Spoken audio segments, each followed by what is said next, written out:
the call to the member for Casey. So there's 47,000 people employed in small business in Casey. But when I worked in small business at Yarra Valley Snack Food, I joined that company when we were at 7 employees. And 7 years later, I left that company when we were at 130 employees. So I lived through, as a leader in that business, the change of a business. And I can guarantee at 130 employees, we were still very much a small business because we had a lot of people on the books, but we had a lot of expenses. We didn't have a large HR department. We didn't have the ability to understand 249 pages in legislation.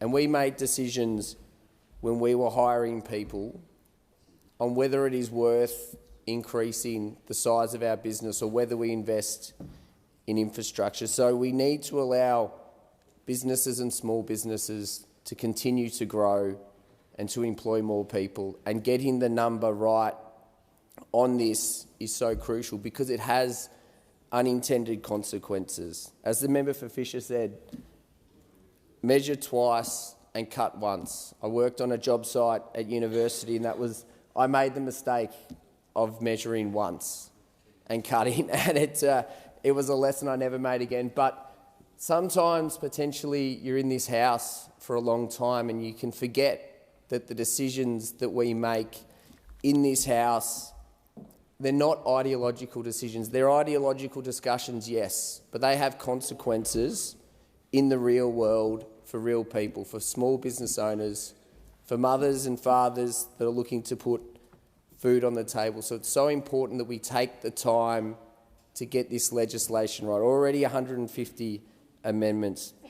And I would also like to, in terms of getting this right and making sure we get the numbers right, as this amendment says, I was fortunate and very fortunate to follow the member for Casey and follow in his footsteps, the former Speaker, the Honourable Tony Smith, who was respected throughout the House. He's a friend and a mentor, but he's also a custodian of meaningful and respectful debate in this place, with his words, but most importantly, his actions.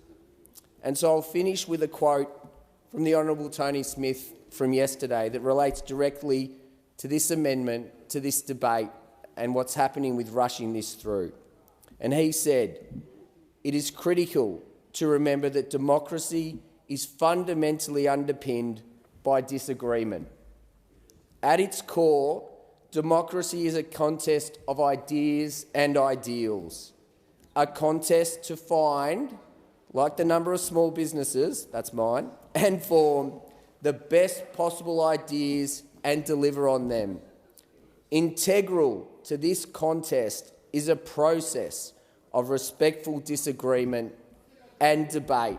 And what it has to do is that we need to take the time to debate, send this to a committee and get the numbers right. Because there's 47,000 people in Casey that will be impacted if we get this wrong. There'll be lots of constituents in McEwen that will be impacted if we get this wrong. So that's what it has to do with this debate.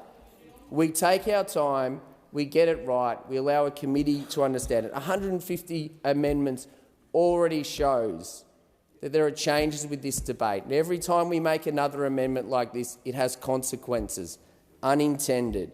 When you work in business, you take your time to get important decisions right. And this is a crucial decision that we are making in this House. So I urge us to take the time to get it right.